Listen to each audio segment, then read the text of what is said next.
Ma parliamo di questa iniziativa, un albero d'ulivo dedicato oggi a Mikhail Gorbaciov, una personalità, un presidente della Russia.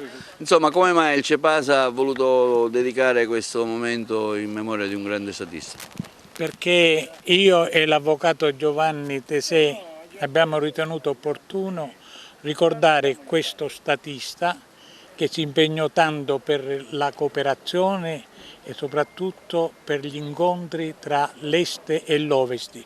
Grazie a lui l'Europa dell'Est ritrovò e riscoprì il profumo e la bellezza della pace.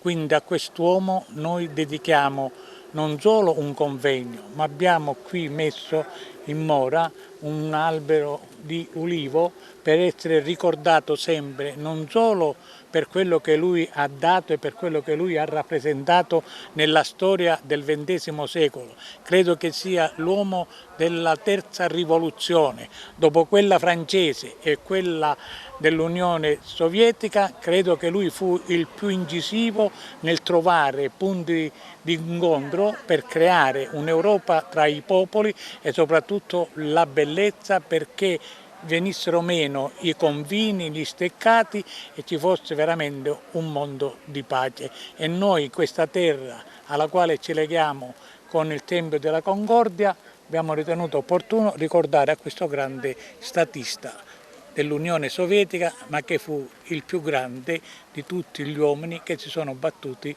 per la pace. Lui ha perduto di persona il potere per il bene di tutti i popoli della terra. Avvocato Tesè, un suo commento a questa manifestazione che lei ha voluto partecipare?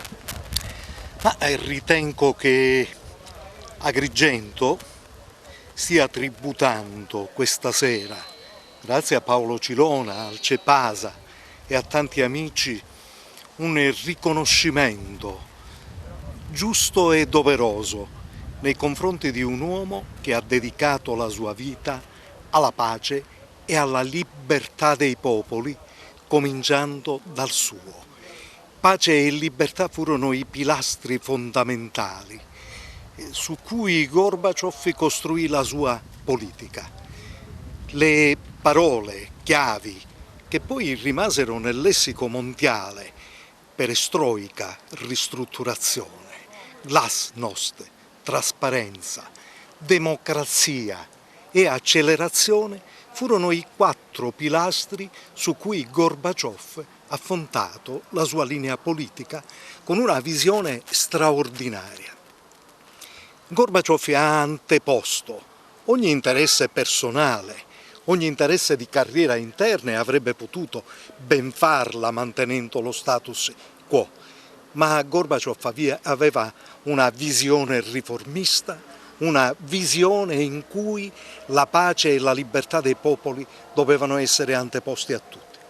Capì che era importante una cooperazione tra Est e Ovest e capì che bisognava intraprendere la strada del disarmo nucleare.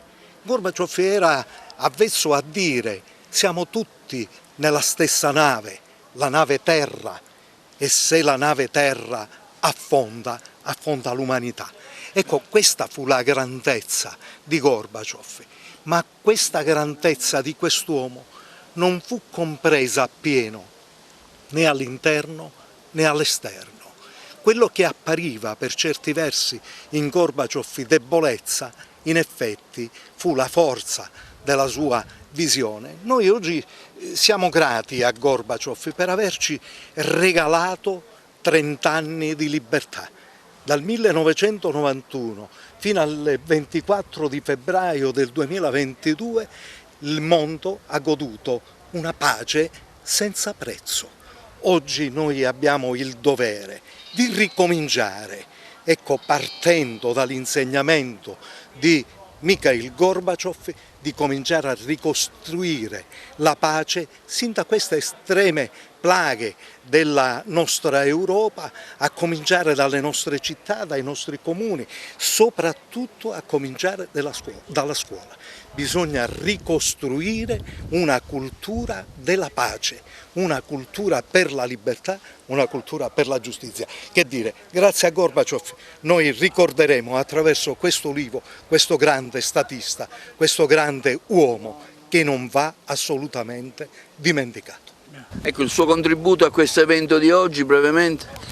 Praticamente noi parleremo della storia di Mikhail Gorbaciov e quindi narreremo tutta la sua storia proprio dalla nascita alla fine. Signora, lei ha dedicato una poesia, ha scritto una poesia? Sì, ho scritto una poesia perché Gorbaciov per me rappresenta l'apostolo della pace, il telamone della dignità, tant'è che il nostro dottore Paolo Cilona lo ha insignito del premio Telamone per la pace, avendo visto in lui un antesignano dell'ecologia dell'anima, della coscienza integrale.